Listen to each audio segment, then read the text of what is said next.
அன்பார்ந்த மாணவ செல்வங்களே, உங்கள் அனைவருக்கும் இனிய வணக்கம். இன்று நம்ம பார்க்க போவது இத்தாலி நாட்டு வித்தக தமிழர் வீரமாமுனிவருடைய தமிழ் பணியை பற்றி பார்க்க போகிறோம். அது பார்த்தீங்கன்னா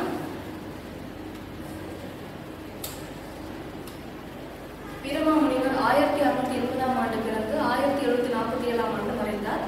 இவருடைய வாழ்ந்த காலகட்டத்தில் வந்து தமிழ் மொழிக்கு நிறைய பணிகள் செஞ்சிருக்காரு. இவருடைய பணிகள் பார்த்தீங்கன்னா வந்து தமிழ் மொழியோட வளர்ச்சிக்கும் இலக்கணங்களோட வளர்ச்சிக்கும் பெரிதும் துணையிட்டு இருக்கு.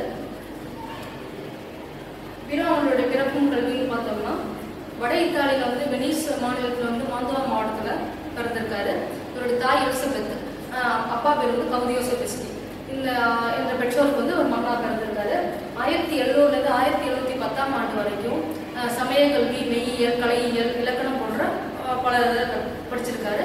தொடக்கநிலை ஆசிரியராக தன்னுடைய பணியை தொடங்கிய வீரமாமுனிவர் பின்னால் வந்து சமய பணி ஆற்றும் பொருட்டு இந்தியா வந்து பல அரிய நூல்களை வந்து எழுதி புகழடைஞ்சிருக்காரு. 1710ஆம் ஆண்டு இவருடைய இந்திய வருகையானது ஆரம்பிக்குது. லிஸ்பனிலிருந்து என்ன பண்றாங்கன்னா போர்ச்சுகீசிய கப்பல் மூலமா வந்து இந்தியாவுடைய கோவாவுக்கு வந்து அடைகிறாரு. கோவாவில் வந்து கொஞ்சம் காலம் தங்கிட்டு அதுக்கப்புறம் வந்து மதுரைக்கு போறாரு. மதுரையில் வந்து காமநாயக்கன் பட்டிங்கிற ஊர்ல தான் தன்னுடைய சமய பணியை வந்து அவர் தொடங்குறாரு. அதுக்கப்புறம் திருநெல்வேலியில் பார்த்தீங்கன்னா புதுப்பட்டி, குருக்கல்பட்டி போன்ற இடங்களில் தன்னுடைய சமய பணியை செய்கிறாரு. அதுக்கப்புறம் தஞ்சாவூர்ல, திருச்சி, தஞ்சாவூர் போன்ற இடங்கள்லேயும் ஊர்கள்லையும் தன்னுடைய சமய பணியை வந்து அவர் செஞ்சிருக்காரு. திருச்சியில் பார்த்தீங்கன்னா ஆவூர், புறத்தாக்குடி போன்ற ஊர்களிலும், தஞ்சாவூர்ல வந்து ஏலாக்குறிச்சி, வடுகல்பட்டி, கூனம்பட்டி, ஐயம்பட்டி போன்ற இடங்கள்ல தன்னுடைய தமிழ் பணியை அவர் செஞ்சிருக்காரு. கான்ஸ்டன்டஸ் ஜோசப் பெஸ்டிங்கிற அந்த இயற்பெயர் வந்து வீரமாமுனிவர் மாத்திக்கிட்டாரு. சமய பணியோடு சேர்த்து தமிழ் பணியை ஒரு செஞ்சதுக்கு காரணம் என்னன்னா, தமிழ் மக்களிடையே தன்னுடைய சமயத்தை பற்றி அந்த ஒரு பிரச்சாரம் செய்யணும்னா தமிழ் மொழியை கற்றுக்கணும். தமிழ் மொழியோட பேச்சு மொழி, எழுத்து மொழி, இலக்கணங்களை கற்றுக்கிட்டாதான் தமிழ் மொழி மக்கள்கிட்ட வந்து நெருங்கி பழக முடியும் அப்படிங்கிற ஒரு நோக்கத்தினால அவர் என்ன பண்ணாரு, ஆரம்ப காலகட்டத்தில் தமிழ் மொழியை படிக்க ஆரம்பிச்சாலும் தமிழ் மீது உள்ள ஈடுபாடால் என்ன பண்றாருன்னா 27க்கும் மேற்பட்ட படைப்புகளை எழுத ஆரம்பிச்சிட்டாரு. இவருடைய படைப்புகள் வந்து இன்றளவுக்கும் வந்து ஒரு ஆய்வுக்கு உரியதா, போற்றுவதற்கு உரியதா இருந்துருக்கு. இவருடைய பெயர் பார்த்தீங்கன்னா செந்தமிழ் தேசிகன். இவருடைய அந்த தமிழ் பணியால் இவருக்கு வந்து இந்த பேர்லாம் வந்திருக்கு. செந்தமிழ் தேசிகன், வீர ஆரியன், இஸ்மாத் சன்னியாசி, தைரியநாதர். ஏன்னா சந்தார் சாஹிபுங்கிற ஒரு அரசன்ட்ட வந்து இவர் வந்து நல்ல ஒரு அரசிய புலவராக இருந்து வந்து கைதேர்ந்த விதத்தில் வந்து இவருடைய பணிகள்லாம் இருந்ததுனால அவர் வந்து இஸ்மாத் சன்னியாசிங்கிற பட்டம் வந்து அவங்களுக்கு கொடுத்துருக்காங்க. தைரியநாதர், வீரமாமுனிவர் போன்ற அந்த பல பெயர்களால் இவர் வந்து அழைக்கப்பட்டாரு. தமிழ் வந்து எதாவது சொன்ன மாதிரி 27க்கு மேற்பட்ட படைப்புகளை வந்து எழுதியிருக்காரு. அது பார்த்தீங்கன்னா பெருங்காப்பியம், அதாவது தேம்பாவணிங்கிற ஒரு பெருங்காப்பியத்தை எழுதியிருக்காரு. இது வந்து இயேசு பெருமானுடைய வாழ்க்கை வரலாறு கூறக்கூடிய ஒரு பெருங்காப்பியம். இது வந்து ஒரு நல்ல ஒரு பெருங்காப்பியம் ஒரு கூறுகளோட அறம்பொருள், இன்பம், வீடுங்கிற 4 உறுதிப்பொருள்களை சொல்லக்கூடிய தன்மையில வந்து அமைச்சிருக்கும். அதுக்கப்புறம் பார்த்தீங்கன்னா சிற்றிலக்கியங்கள் வந்து தமிழ் மொழியில வந்து சங்க காலத்துக்கு அப்புறம் வந்து சங்க மரபை காலகட்டத்தில் நீதி இலக்கியங்கள் வந்துச்சு. அதுக்கப்புறம் வந்து சிற்றிலக்கிய காலங்கள் சொல்லுவாங்க. சிற்றிலக்கியங்கள்ல வந்து இவருடைய பங்களிப்பு அப்படிங்கிறது ஒரு பெரிய அளவிட முடியாது. ஏன்னு கேட்டால் 7 சிற்றிலக்கிய நூல்களை வந்து இவர் எழுதியிருக்காரு. திருக்காவலூர் கலம்பகம், திருக்காவலூர்ல இருக்கக்கூடிய அந்த அன்னை பெரியநாயகி அன்னையை வந்து பாட்டுடைய தலைவியா வச்சு இவர் என்ன பண்ணியிருக்காரு, திருக்காவலூர் கலம்பகம் பாடியிருக்காரு. அதுக்கப்புறம் கித்தேரி அம்மாளுங்கிற ஒரு தேவதையை வந்து ஒரு பெண்ணை வந்து அவங்களோட வாழ்க்கை வரலாறு வந்து அம்மானையா பாடியிருக்காரு. அதுக்கப்புறம் அன்னை அலுங்கல் அந்தாதி, அடைக்கல நாயகி, வெண்கலிப்பா, அதுக்கப்புறம் வந்து கருணாம்பரபதிகம், மன்னம் போன்ற பல சிற்றிலக்கிய நூல்களை அவர் எழுதியிருக்காரு. அதுக்கப்புறம் உரைநடை நூல்கள்னு பார்த்தீங்கன்னா ஏற்கால 10 நூல்கள் எழுதியிருக்காரு. பரமாத்ம குருகதை, வேதியர் ஒழுக்கம், வேத விளக்கம், வேதகம் மறுத்தல், புத்தேர் இனத்தியல்பு, அதுக்கப்புறம் திருச்சபை கணிதம், அப்புறம் வந்து திருச்சபை கணித நிருபம், திருக்குறள் உரை போன்ற பல வந்து உரைநடை நூல்களையும் இவர் எழுதியிருக்காரு. இந்த பரமாத்ம குருகதை பார்த்தீங்கன்னா வந்து ஒரு ஒரு அறிவுபூர்வமான ஆக்கப்பூர்வமான கதைகளை வந்து அந்த குழந்தைகளை விரும்பி படிக்கக்கூடிய ஒரு கதையா, நகைச்சுவை உணர்வோடு இருக்கக்கூடிய கதைன்னு சொல்லுவாங்க. அதுக்கப்புறம் அகராதிகள் பார்க்கும்போது இவருடைய அகராதிகளுடைய பணிங்கிறது பெரியதாக இருக்கு. அதில் வந்து பார்த்தீங்கன்னா சதுரகராதி வந்து பெயர், பொருள், தொகை, தொடைங்கிற 4 ஒரு கூறுகளில் வந்து ஒரு சொல்லுக்கான பொருளை வந்து அவர் சொல்லியிருப்பாரு. அதுக்கப்புறம் தமிழ் மொழியிலேருந்து லத்தீன் மொழிக்கு வந்து அகராதி எழுதியிருக்காரு. தமிழ் லத்தீன் அகராதி, அப்புறம் தமிழ் பிரெஞ்சு அகராதி எழுதியிருக்காரு. அப்புறம் போர்த்துகேயம், லத்தீன், தமிழ் அகராதியை போன்ற பல அகராதி மொழியை அவர் எழுதியிருக்காரு. இவருடைய மொழிபெயர்ப்புன்னு பார்த்தீங்கன்னா திருக்குறளை வந்து மொழிபெயர்த்தது வந்து ரொம்ப ஒரு பெரிய சாதனை. அதில் வந்து அறத்துப்பாலையும் பொருட்பாலையும் வந்து ஒரு மொழிபெயர்த்திருக்காரு.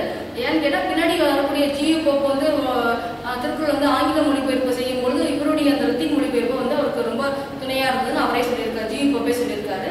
அதுக்கப்புறம் பார்த்தீங்கன்னா இலக்கண நூல்கள்னு பார்த்தீங்கன்னா அவர் வந்து 4 இலக்கண நூல்கள் எழுதியிருக்காரு. இதில் வந்து கிளாபிஸ் இலக்கண திறவோங்கிற கிளாபிஸ்ங்கிற நூல் மட்டும் லத்தீன் மொழியில் எழுதப்பட்டது. மீதி வந்து செந்தமிழ், கொடுந்தமிழ் இலக்கணங்கள் வந்து லத்தீன் மொழியில் எழுதி ஆங்கில மொழிபெயர்ப்பாக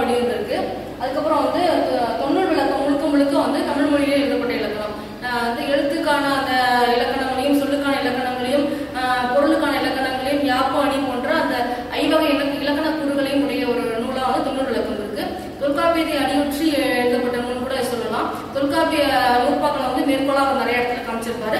தொல்காப்பியத்திற்கு பிறகு வந்த அந்த நன்னூல் பவனதி முனிவர் எழுதிய நன்னூலுடைய அந்த சூத்திரங்கள் வந்து பெரும் 40க்கும் மேற்பட்ட சூத்திரங்கள் வந்து இவர் தன்னுடைய நூல்களை அப்படியே அந்த நூல்களை வந்து நூற்பாக்களை உள்ள வரை அப்படியே கையாண்டிருப்பாரு. அதுக்கப்புறம் பார்த்தீங்கன்னா தொண்ணூறு விளக்கமானது அணிவகைகளும் சரி யாப்பிலக்கத்தையும் சரி ரொம்ப திறம்பட விளக்குது. அதுக்கப்புறம் வந்து 18ஆம் நூற்றாண்டுல வந்து முனிவருடைய தமிழாட்சியில் வந்து எப்படி சொல்றாங்க அப்படின்னா, மிகச்சிறந்த தமிழ் புலவர் இருவருள் இவர் ஒருவர் அப்படின்னு சொல்லிட்டு திராவிட மொழிகளுக்கான ஒப்பிலக்கணத்தை எழுதி கால்டுவல் சொல்லுவார். கால்டுவல் வந்து போற்றுறாரு. கால்டுவலுடைய திராவிட மொழிகளுடைய ஒப்பிலக்கணம் தான் வந்து தமிழ் செம்மொழி இந்த தகுதியை அடைந்ததற்கு வந்து திராவிட மொழிகளுடைய ஒப்பிலக்கணத்துல வந்து தமிழ் மொழியை பற்றிய கால்டுவலுடைய கூற்றுக்கள் தான் இன்றளவும் நம்மளுக்கு வந்து செம்மொழி தகுதியை வந்து தமிழுக்கு தேடி கொடுத்ததுன்னு சொல்லுவாங்க. அந்த அளவுல வந்து கால்டுவலால புகழப்பட்ட ஒரு அறிஞர் வந்து வீரமாமுனிவர். அதுமாதிரி பார்த்தீங்கன்னா தமிழ் அறிஞர்கள் மிகச்சிறந்தவர்னு முனிவர் வந்து யார் பாராட்டி சொல்லியிருக்காங்க அப்படின்னா ஜி போப் சொல்லியிருக்காரு. ஏன்னு கேட்டால் இவருடைய அந்த ஆங்கில மொழிபெயர்ப்பு திருக்குறள் ஆங்கில மொழிபெயர்ப்புக்கு வந்து இவருடைய அந்த திருக்குறள் லத்தீன் மொழிபெயர்ப்பு வந்து பெரிதும் துணையாக இருந்திருக்கு. அதுக்கப்புறம் பார்த்தீங்கன்னா இணையற்ற எழுத்து சீரமைப்பு வீரமாமுனிவருடைய தமிழ் பணிகளிலே வந்து குறிப்பிட்டு சொல்லக்கூடிய ஒரு சிறப்பான பணி ஒரு சீரமைப்பு அப்படின்னா அந்த எழுத்து சீரமைப்பு தான் சொல்லுவாங்க. அதில் பார்த்தீங்கன்னா அந்த உயிரெழுத்துக்களில் வந்து எகரமும் ஒகரமும் எப்படி மாறி வரும் ஏன்னு கேட்டிங்கன்னா, ஆரம்ப காலகட்டங்களில் வந்து எழுத்துக்கள் எல்லாம் புள்ளி வைத்து எழுதப்பட்டது தான். உயிரெழுத்துக்கள் வந்து புள்ளி இருக்காது. ஆனால் அந்த 2 உயிரெழுத்துக்கள் மட்டும் புள்ளியோடு வரும் அப்படின்னு சொல்லியிருக்காங்க. ஏன்னு கேட்டால் எகர மெய்யின் இயற்கை புள்ளியோடு நிலைகள் எகர உகரத்து இயற்கை மற்றே அப்படின்னு தொல்காப்பியம் விதி சொல்லுது. அதுபடி பார்த்தீங்கன்னா ஏஓ அப்படிங்கிற அந்த குற்றெழுத்துக்கள்ல மேலே இருக்க புள்ளி வந்து நீக்கணும். ஏன்னா வந்து மெய்யின் இயற்கை புள்ளியோடு நிலைகள் எகர உகரத்து இயற்கை மற்றேன்னு சொன்னதுனால அந்த எகர உகரங்கள் 2மே உயிரெழுத்துக்களாக இருந்தாலும் அது வந்து மேலே புள்ளி வச்சு தான் எழுதணும், மெய்யெழுத்து போல தான் எழுதணுங்கிற ஒரு விதி இருந்துச்சு. அந்த விதி வந்து மாற்றி எழுதினவர் வந்து வீரமாமுனிவர் தான். ஏன்னு கேட்டீங்கன்னா அந்த புள்ளியை நீக்கணும். ஏன் அப்பதான் வந்து குரல் நெடில் வித்தியாசம் தெரியும். அப்ப ஏகாரத்துக்கு கீழே காலிட வேண்டும், ஓகாரத்துக்கு வந்து சுழி தந்து எழுதணும். ஏன்னு கேட்டீங்கன்னா பழைய விதிப்படி அந்த எகரமும் ஒகரமும் மேலே புள்ளி வச்சுதான் எழுதப்பட்டது. இதுதான் நியதியா இருந்துச்சு. இது வந்து குறிலா இருந்துச்சு. நெடில வந்து புள்ளி வைக்காம எழுதினாங்க, இப்படி எழுதியிருந்தாங்க. ஆனா இந்த முறையை மாற்றி ஏஓங்கிறத வந்து புள்ளி எடுத்துட்டு ஏஓ உள்ளபடி இருந்தா அது வந்து குறிலாகவும், ஏகாரத்துக்கு வந்து கீழே இருந்து நீட்டி காலிட வேண்டும், ஓகாரத்துக்கு வந்து கீழே சுழியிட வேண்டும் அப்படின்னு இருந்தாதான் அது ஏஓ அப்படின்னு நெடிலெழுத்துக்களா வரும். இப்படி இந்த புதிய மாற்றத்தை கொண்டு வந்தவர் யாருன்னா வீரமாமுனிவர் தான். சொல்றாங்க உயிர்மை குறில் எகர உகரங்களுக்கு புள்ளி உண்டு என்பது இலக்கண விதி. அப்ப மெய்யன் இயற்கை புள்ளியோடு நிலையில் எகர உகரத்து இயற்கையும் பற்றி அப்படிங்கிறாங்க. அப்ப அதனால இந்த வந்து எகர உகரங்கள் புள்ளியோடு தான் எழுதணும்ன்ற விதியை மாற்றி ஏகாரத்துக்கு கீழே காலிட்டும் ஓகாரத்துக்கு கீழே சுழித்தும் அந்த எழுத்து முறையை மாற்றியவர் வந்து வீரமாமுனிவர் சொல்றாங்க. இந்த விதியை மாற்றி உயிர்மை குறில் எகர உகரங்களுக்கு ஒற்றை கொம்பையும், அதுக்கப்புறம் உயிர்மை நெடில் ஏகார ஓகாரங்களுக்கு இரட்டை கொம்பையும். அப்ப அதுக்கப்புறம் வந்து அந்த ஏகாரம் ஓகாரம் மாற்றத்துக்கு அப்புறம் அந்த குறில் நெடிலே வந்து உயிர்மை குறில் நெடிலுக்கு ஒற்றை கொம்பையும் இரட்டை கொம்பையும் கொண்டிருந்தவர் வீரமாமுனிவர் தான் அப்படிங்கிறாங்க. அப்ப அந்த கொம்பு குறியீடுகள் வந்து அவருடைய ஒரு எழுத்து சீரமைப்பு சொல்லப்படுது. அது பாத்தீங்கன்னா எகர ஏகாரத்துக்கு பழைய விதிப்படி பாத்தீங்கன்னா மேல புள்ளியிட்டு எழுதுனா அது வந்து குறிலாகவும், புள்ளி இல்லாம எழுதுனா அது நெடிலாகவும் கருதப்பட்டது. இப்படியே வந்து 2மே ஒற்றை கொம்போடு தான் இருக்கு. இது வந்து புள்ளி வச்சிருக்கு, இது புள்ளி வைக்காம இருக்கு. புள்ளி வச்சிருந்தா அது குறில் எழுத்து, புள்ளி வைக்காம தான் நெடில் எழுத்துன்னு அந்த காலத்துல வழங்கப்பட்டது. இந்த முறையை மாற்றி நம்ம பயன்படுத்துவது போல நெடில் எழுத்துக்கள் அப்படின்னா இரட்டை கொம்போடு இருக்கணும், கே அப்படின்னா இரட்டை கொம்போடு இருக்கணும், ஒற்றை கொம்போடு இருந்தா அது குறில். அப்ப இதுக்கு மேல உள்ள புள்ளி எடுத்துட்டா இது வந்து குறில் ஆயிரும், இதுக்கு வந்து இரட்டை கொம்பு கொடுத்தாதான் இது நெடில் ஆயிரும்ங்கிற அந்த கொம்பு குறியீடுகள் மாற்றத்தை கொண்டு வந்தவர் வீரமாமுனிவர் சொல்றாங்க. இது எப்படி இந்த எகரத்துக்கு ஏகாரத்துக்கு உள்ளது மாதிரியே ஒகர ஓகாரத்துக்கு கொண்டு வந்திருக்காரு. அதே போல கோ கோ இது வந்து கோ கோன்னு அந்த நெடிலா உச்சரிப்பாங்க. அந்த இதுல வந்து மாத்தி இந்த புள்ளி எடுத்துட்டு கோ அப்படின்னா குறில், கோ அப்படின்னு நெடிலுங்கும் போது இங்க இரட்டை கொம்பு வந்து கொம்பு குறியீடு கொண்டு வந்தவர் வீரமாமுனிவர். வீரமாமுனிவரோட தமிழ் பணியில வந்து பாத்தீங்கன்னா இந்த கொம்பு குறியீடுகள் அந்த ஏற்ற எழுத்து சீரமைப்பு எல்லாம் சொல்லப்படுது. அதுக்கப்புறம் வந்து இவருடைய அந்த வாழ்க்கையில வந்து பாத்தீங்கன்னா இவருடைய அந்த வாழ்ந்த ஊரு, அந்த ஊர்ல வந்து இவருடைய பெயர் அமைஞ்சிருக்க சாலை இந்த படத்துல நீங்க பார்க்கலாம். அதுக்கப்புறம் அவர் பிறந்த ஊர்ல அவர் பெயரால இயக்கக்கூடிய அந்த பள்ளி இது பள்ளிக்கூடம். அது வீரமாமுனிவர் ஞானஸ்தானம் பெற்று, அதாவது கிறிஸ்தவராக பிறந்த வீரமாமுனிவர் வந்து ஞானஸ்தானம் பெற்று திருமுழுக்கு பதிவேடுது.